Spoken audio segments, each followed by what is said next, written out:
Welcome along to the Sergio Show, where today you join me for something special. My 10th visit to the Acura Grand Prix of Long Beach, and my first time going for a full weekend to commemorate that special milestone.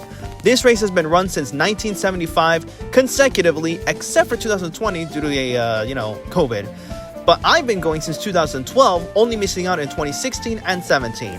This time around was my 10th time going, which is a major milestone and one that I wanted to commemorate in big ways. So not only is this my first time going for a full weekend, but I also brought out my old 3DS from 2012 just to see how much camera technology has evolved from the first time I went to this Grand Prix to now. So join me on a full weekend getaway to the 49th Acura Grand Prix of Long Beach.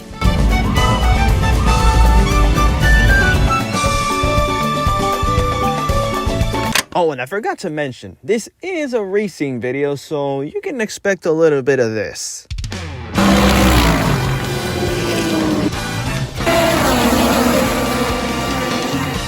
So our adventure begins on day number 1, Friday afternoon, where our main goal is to get as many autographs and photographs as possible, and also try to make the most of what is actually there to do on day 1. Let's go to the track now.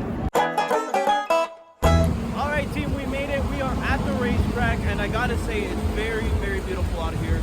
That fountain usually isn't on, or at least not the times that I've come here from the past. So seeing it on right now is really nice and really peaceful, because out on the track there are IMSA cars running their practice sessions as we speak. At least that's what I think, because I haven't seen them yet.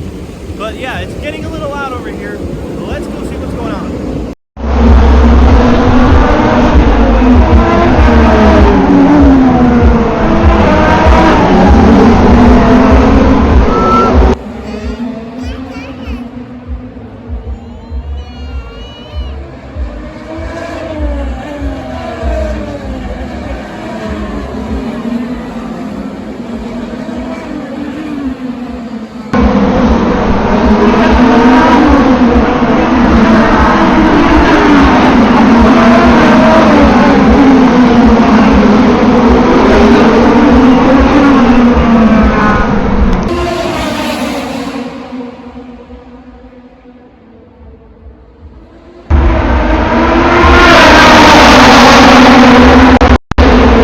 Now for the better portion of day 1, I actually spent it at the Lifestyle Expo, aka the Long Beach Convention Center, and other nearby areas. So let me take you there right now. I caught a little bit of shade, so that's why I look so a little extra pale because of the sunscreen. But holy heck, it is packed in here. It is Friday, and I'm personally surprised because I've never been here on a Friday. Yikes! And I've never seen it this place this packed on a Friday. But then again, I've never been here on a Friday.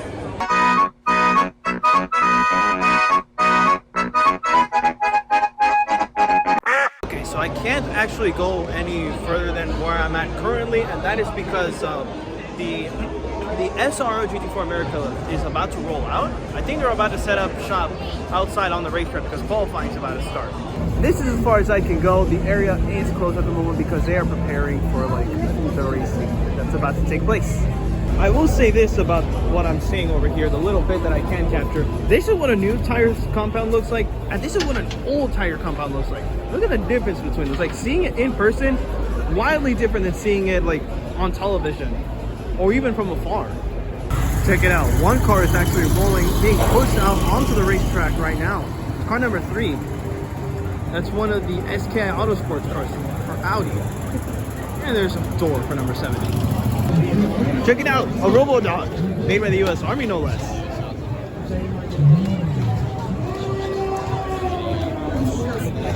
Okay, this is sick. This is really sick.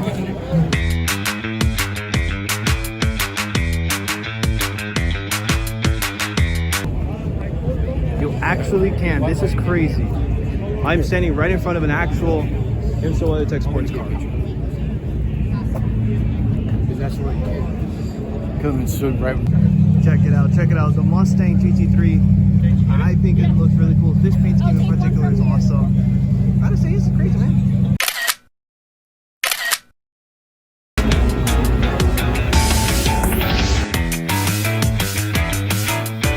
I ended up spending the better portion of 45 minutes in line for Team Penske, but it was worth it for a few reasons, including this one.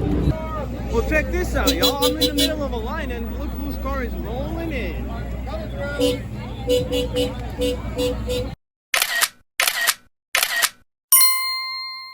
It wasn't just Team Penske though. Somehow, someway, I was lucky enough to get in line just in time to get final autographs and photos with everyone from Ganassi as well. Scott, how are you, sir? Good, man, good. How are you? I'm good, I'm good. Can I take one? Yeah, of course. Take them, man. Thanks very much. Real quick, can we get a photo? Yeah.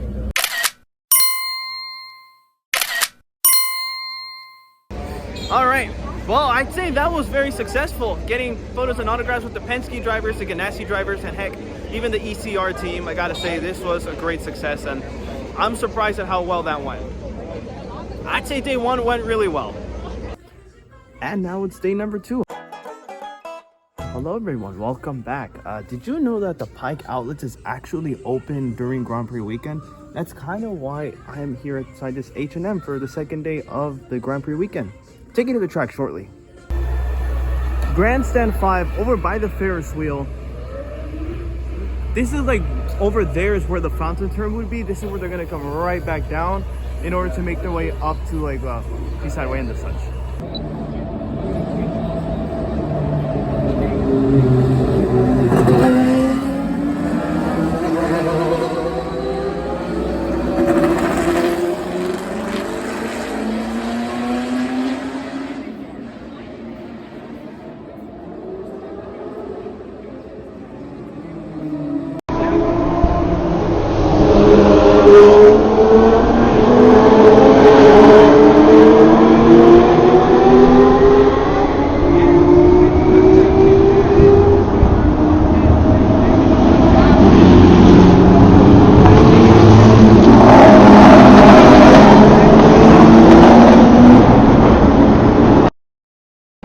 Just got done making a purchase here at Cotton On. It was like a $5 NASCAR t-shirt. It is so quiet in there, like it is crazy. I would have taken video, but they were playing copyrighted music. So there's that. But now you can hear the cars. It's pretty crazy how quiet areas of the Pike Outlets are versus the racetrack. Pretty bizarre. Back up at the top of the Pike Outlets. Let's see what qualifying looks like from this angle. I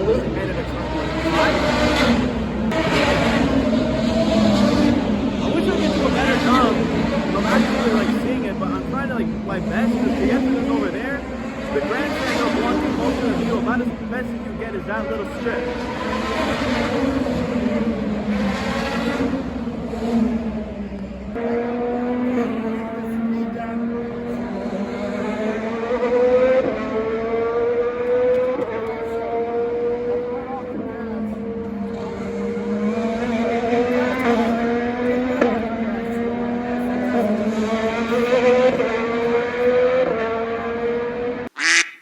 Guys, we found Zach Brown. We literally found Zach Brown, CEO of McLaren. I don't know if I can try and capture his attention, but it's Heart of Racing in car number 27. No, I think he's too busy. I'm trying, fam. I'm trying. Well, good. Thank you, bro.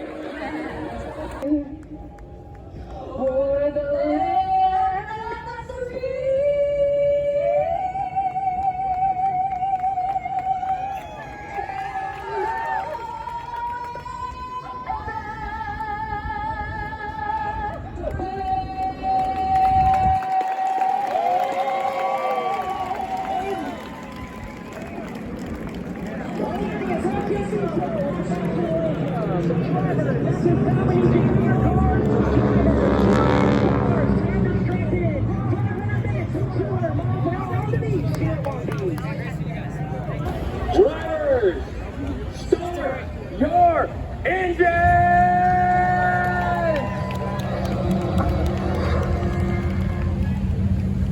Green flag about to wave here.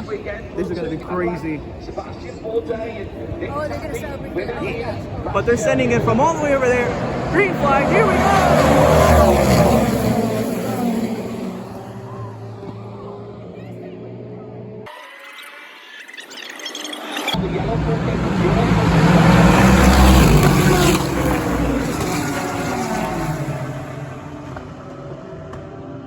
The BMWM hybrid and the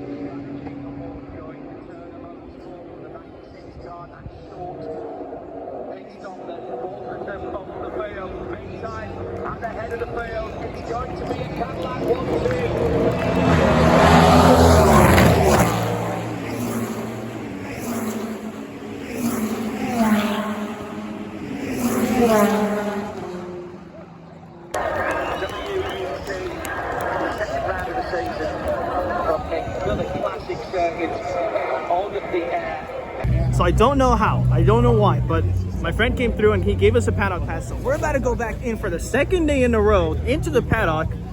I probably won't find very much to do, but hey, I won't complain about having a paddock pass with me. Like, that's crazy. If I'm truly honest though, there wasn't much going on at the paddock during that time, mainly because the main event of the day, which was the IMSA race, was already wrapping up. So what we did catch was most of the IndyCar teams putting away their cars for the evening, including the two-seaters. Okay, this is cool. So we got the car itself actually being lifted up. How's it going, man? The car itself is being lifted up. This is only on the paddock. I want y'all to know that. We got Jack Harvey's car over here, so it's gonna be very interesting how this guy performs tomorrow. And just like that, the car has actually been rolled inside of the truck, of the hauler. So now that answered my question as to how they store them, because typically they would store them over there, but that's only during setups. That is where they store them for the night. So that answers my question. Also, I don't know if Jack Harvey is watching, but if he is, shout out to you, man. Yeah, that's all I got. Day 3 started off at the entrance line, one that I thought was going to take ages. I mean, look at this. You know, the entry line was surprisingly fast. I genuinely thought I was going to stay in there for at least a half hour or something, but nope. It only took, what, 3 or 5 minutes tops? But anyway, we made it inside. Day number 3. Today is the main race day. I'm excited. The Grand Marshal, actor and comedian, Long Beach native, Gabriel Bobby Iglesias. Street team known as the Golden Knights has amassed innumerable milestones throughout its more than 60-year history, boasting over 348 world records.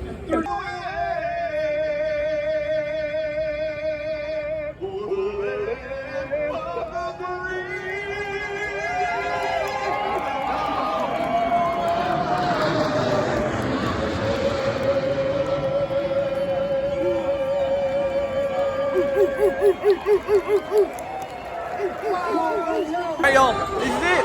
Time for the race here shortly. The engines are about to fire up shortly, so here's the race POVs from here on out. Hope you enjoy. To give the command, please welcome back today's Grand Marshal, actor and comedian Gabriel Bobby Iglesias. Drivers, start your engines!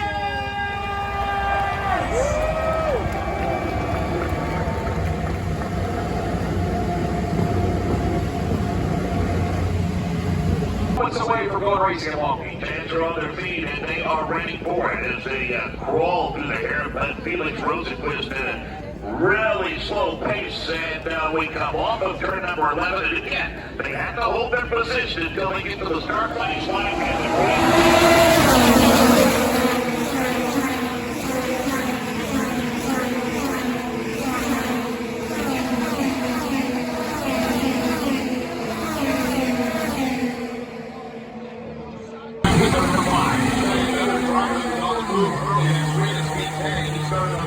Yes, his teammate Joseph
Scott Dixon wins the Acura Grand Prix.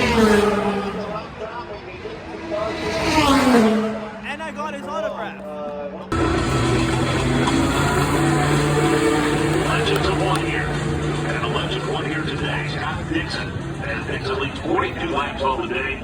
The outduels Joseph Newgarden, Colton Herta, Alex Below, Marcus Ericsson, the rest of the field. Your top five: Dixon, Herta, Below, Newgarden, and Ericsson. Howard, Kirkwood, Grosjean, Rosenquist, and Rossi, the top 10. For Charity, 11.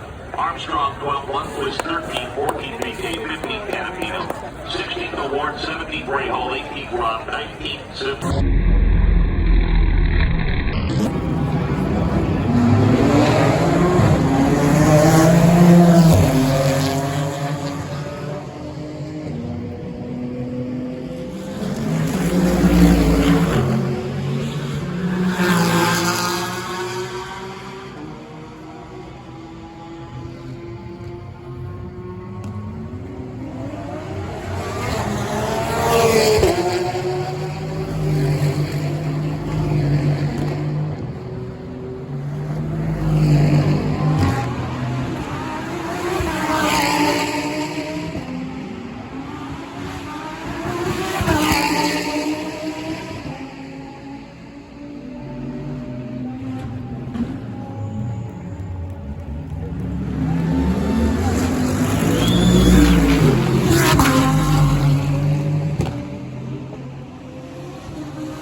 So this is what the paddock looks like after an IndyCar race, like once it's all emptied out.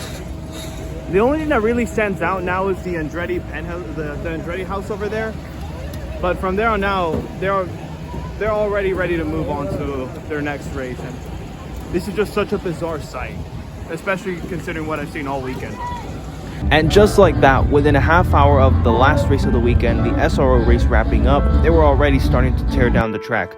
It wouldn't be open to the public again until around 5 a.m. or 5 p.m. The very next day, but they had to get going with cleanups immediately, right after the race, considering it is built on the streets of downtown Long Beach. So Either way, overall, I would have to say this was a really wild weekend, if I'm truly honest. It was probably a weekend getaway in and of itself, but that's coming from a guy that follows racing quite often. So I hope y'all enjoyed this POV of this entire weekend of the Acura Grand Prix of Long Beach. I certainly had a lot of fun filming it, and I took up a lot of my phone storage in doing so, and that of my 3DSs as well. So yeah, thanks for watching.